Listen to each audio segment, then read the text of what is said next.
Hi YouTube, I am back again. It's been a couple of months since I've been on here because so much has been going on. In the last video, I talked about, quick fixes and supplements or whatever. I said some big things coming or whatever like that, and I was going to announce in the next video. Well, the big things I was talking about is I had planned to announce in the next video, which is this video, about my pregnancy, because in that last video I was expecting, and I don't know if you could tell or whatever, but even if you can, you know now. So anyway, I was expecting in the last video, and since that video and now, well, what actually happened last month or whatever, I miscarried or whatever, so I've been dealing with different emotions from that. And and I can't lie and say that I didn't lose, motivation or whatever. But now I'm back and I'm better than ever, and this brings me to the point of this video. That don't be afraid to start over or to start your journey again. There's no shame in that, because sometimes life happens and unexpected things happen that takes our focus off of what it is that we're trying to do. I mean, we're all human. I have this channel and I have my blogging and I have my Facebook page, all of which are on the same name, and please check those out. And also make sure you subscribe to this channel for more upcoming videos, and so you can stay tuned. Tell a friend, tell that friend, tell another friend, tell so and so and so and so. But anyway, back to the point. Don't be afraid to start over. A lot of times we psych ourselves out in our mind because we feel like we should be further along than what we are. We feel like we failed ourselves, and once we get off track, we can't start back. That's not true. Even in the Bible it says, righteous men fall down 7 times, and get back up. That's probably not the exact words, but it's something along those lines. But you get the point. So don't be afraid to fall down. Just because you fell down does not mean you can't start over. You get up, you dust yourself off, and you keep going. We have to remember, in anything in life, nothing is instant. Everything takes time. It's a process. It's a journey. And with weight loss, it's the same thing. You're not going to just jump in it overnight and then just expect instant results and that everything is going to be great right away, because that's not how it goes. So you can't be afraid to, you should expect, detours and stuff, because that happens in life. Sometimes things happen in life that we can't control and that we have to adjust. You dust yourself off, you adjust. You remember why you got started. You have to encourage yourself. That is the most important thing with anything in life, especially with weight loss. You have to encourage yourself. A lot of people think it's just about eating right and exercising. No, because your brain, your mind has been accustomed to doing things a certain way. You've developed habits that take time to break. I'm not using this as an excuse for you to be wishy-washy and go this way and go this way, and you start this, and it's not an excuse to not commit to anything. But what I'm saying is, if you have a bad day, don't let a bad day, if you have a bad moment, don't let it turn into a bad day.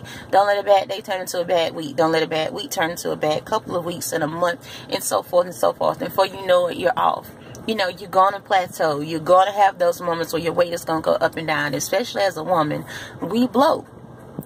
We gain weight sometimes for no reason. You may wake up this morning and you're 5 pounds heavier than what you was when you went to bed. That is no reason to beat yourself up and think, oh my God, I fell off track, and oh my God, I'm not going to be able to get back on. That's not true, because if you started it, you started it for a reason, and you have to stay with it to finish it. Because you have to remember the reason why you started, and not be afraid to keep reminding yourself that, keep a journal or write down your thoughts, diary, a food journal or whatever it is that you need. But you have to keep yourself encouraged. You have to get out of your head, because a lot of times when we fall short of something, we start to beat ourselves up. We start to be like, oh my God, I know better. I can't believe I did this. Oh, I've thrown myself off. This deadline that I've set for myself is going to be pushed back. That's not necessarily true. And even if it takes you longer than what you expected, you can't give up, because once you throw in the towel and you give up on yourself, it's even harder to start back once you give up. You know, you may lose focus, you may get distracted, but don't give up. You have to stick with it. Like I say, it's a journey. It's not a sprint. You know, it's a marathon. You have to keep going. You know, even on days you don't feel like eating right. Even on days when you don't feel like going to exercise. You don't feel like meal prepping. You just don't feel like it. Those are the times you have to push through. And that's what I've been dealing with myself. You know, even though, you know, my journey started in February of 2016. Like I said, there's still moments that's hard. Like I said, this last month or so has been, you know, a little difficult for me because, you know, number one, I wasn't expecting the pregnancy, and, you know, it was an unexpected blessing. And, you know, number two, I definitely wasn't necessarily expecting the loss. You know, when you're pregnant, you know, that's always a thought in your mind as a female, because, you know, that's one of the risks that comes with pregnancy. But I didn't necessarily think that it would happen to me, but it did. You know, when stuff like that happens, or when, you know, the death of a family member, or just anything that unexpected happens, you have to still, you know, stick with it. You know, you may, you know, give yourself, number one, give yourself time. Give yourself time to deal with your emotions, but deal with your emotions properly. You know, don't go back to those same things that you was doing in the first place. Like for me, one thing I found out, you know, during my weight loss journey is that I'm an emotional eater. I didn't even really recognize that beforehand. But once you start dealing with your issues, you start to realize what is the root cause of it. And for me, that's one thing that it was. And so when I have moments where I'm dealing with grief, you know, when I'm dealing with the grief, or, you know, I'm sad or angry or upset, or however I feel, I can't turn to food, because then that's going to cause me to put the weight that I've worked so hard to lose back on. Like I said, I gained weight through the pregnancy or whatever like that, and I have started to lose it. You know, but you know, for a moment, I got down on myself, and I was like, oh my God, I can't believe I gained weight, But I had to get out of my head. I had to go back what centers me, and what centers me is I write. So I had to go back and look at some of the things that I wrote down. And, you know, when I read my Bible, and I encourage myself, you know, I let the word get inside of me. I pray about it. And, you know, if you need to talk to someone to vent about your emotions, if you have someone to talk to vent about your emotions, do that as well. Or even if you just have to sit around and talk to yourself about your emotions, you know, you have to say it out loud, you know, confess the things that are going on in your head to get them out.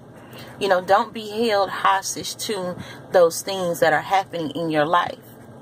You know, there's no need to feel ashamed if you miss a particular mark, or, you know, you're not where you feel you should be. But that's no reason to just give up and just be like, bump it, I'm just going to go back to how things used to be, because how things used to be aren't good, because you wasn't happy. And if you wasn't healthy, you know, whatever reason it is that you started, you have to keep that in the forefront. Even if you have to write it down and put it on your bathroom mirror every morning and look at it, you know, give yourself words of affirmation. Even in those difficult times, you know, not everybody has a cheerleader. And even people that do have a cheerleader, those cheerleaders aren't going to be there all the time. You are going to have moments where you're there by yourself, and you're going to have to encourage yourself. Whatever that means for you, that's what you need to do. I will see you all soon. You all have a blessed day. Make sure you subscribe to the channel. Watch the video. Tell others to watch the video. Peace.